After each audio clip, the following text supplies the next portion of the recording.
ये अमित शाह की बात पर कौन भरोसा करेगा।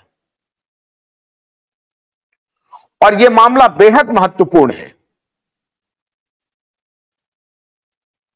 क्यूबाइड नेटवर्क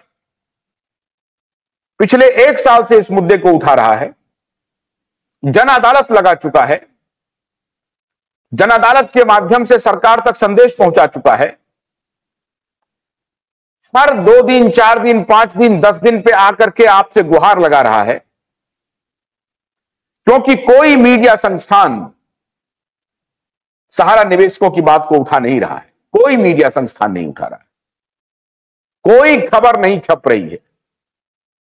10 से 13 करोड़ निवेशक हैं।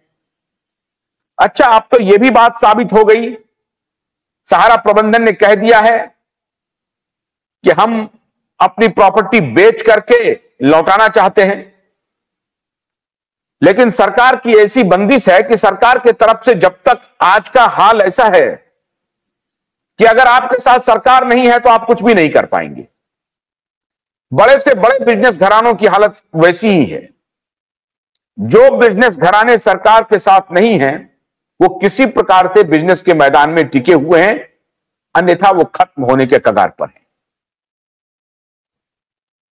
अगर सहारा प्रबंधन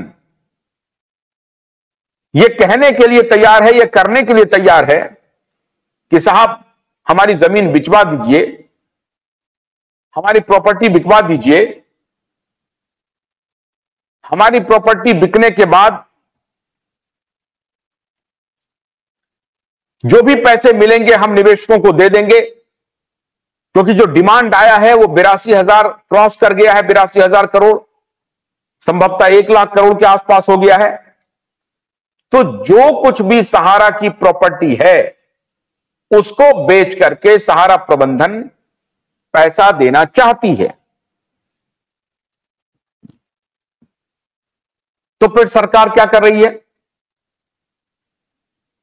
क्या अमित शाह जी ने जो कहा था कि हम 9 महीने में एक एक व्यक्ति का पैसा लौटा देंगे, अरे साहब 9 महीने में पोर्टल के माध्यम से जो 10,000 रुपए भी लौटाने थे वो भी नहीं लौटे, और जो आखिरी आंकड़ा है उसके हिसाब से यह था कि 245 करोड़ रुपए खर्च कर दिए गए, 239 करोड़ रुपए वापस करने के लिए।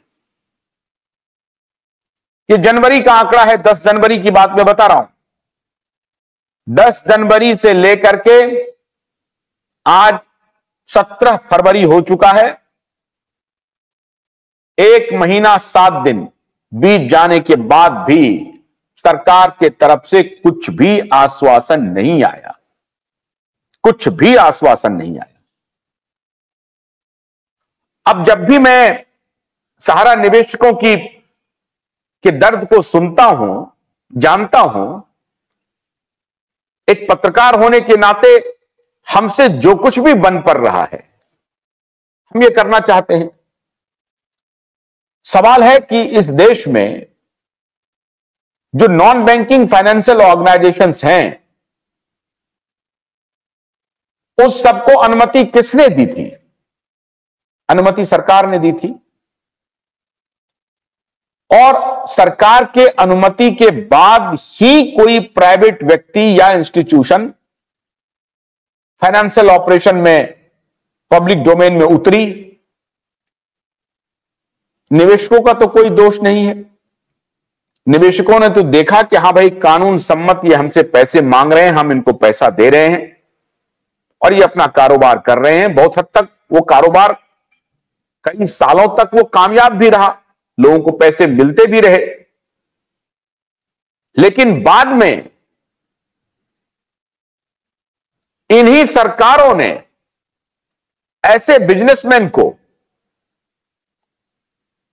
अपने आगोश में लेने के लिए सारी तिकड़में शुरू किया, और फिर ये बिजनेसमैन भी अपने आप को और पावरफुल या खुद को बचाने के लिए इन्हीं राजनेताओं के साथ साठगांठ कर लिए।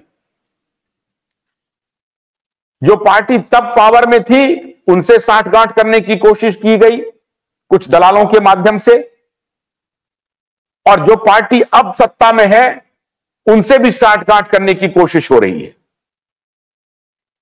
लेकिन सवाल है कि अमित शाह जी ने जब यह कहा कि हम 9 महीने में एक एक पैसा वापस कर देंगे, तो यह सवाल अब सीधे सीधे अमित शाह से पूछा जाना चाहिए।